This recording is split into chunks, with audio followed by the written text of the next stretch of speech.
Brr, it's cold. Hello from Thredbo. Today I'm going to analyse how Thredbo has calculated its lift ticket prices in 2020.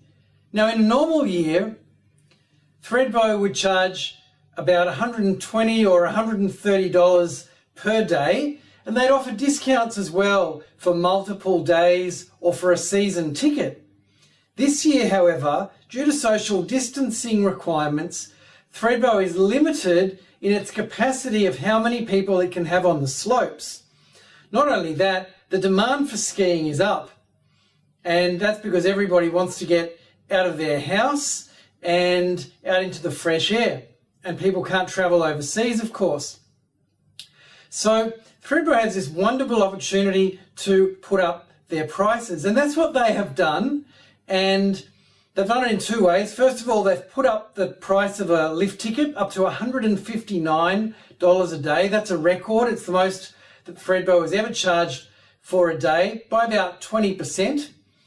And they've also done away with discounting. So if you want to come here for 2 days or 5 days or even a month, you're still going to have to pay the full $159 per day. And you might say, well, isn't that unfair to people that want to ski for a longer period of time?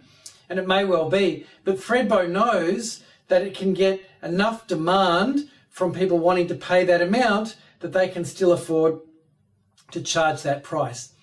And let's also remember, they still have to run their resort, and they have a lot of fixed costs of running the resort, and they need to become profitable somehow. And if they couldn't find a way to be profitable, then they couldn't offer skiing to anybody at all. So it is actually a bit of a win-win, even though some people might feel like they're paying more than they had to in previous years.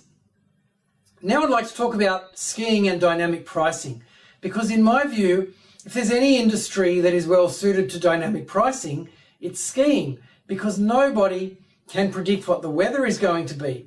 Now, Thredbo sets their prices at the start of the year, and then once they're set, and they don't change. And what I'd love to see Thredbo doing is updating its prices every day based on the existing number of bookings that they've got and weather in particular. They know that if there's a big dump, more people are going to come to the snow, and they could afford to put their prices up in that situation. So I'd love to see them move towards that. I'm a little bit surprised that they haven't, given that Thredbo is owned by a group that also owns hotels that do dynamic pricing. And I'd love to see Thredbo taking that concept from the hotels and applying it to lift tickets as well. And now I'm off to the slopes. We're off to see the wizard, the wonderful Wizard of Oz.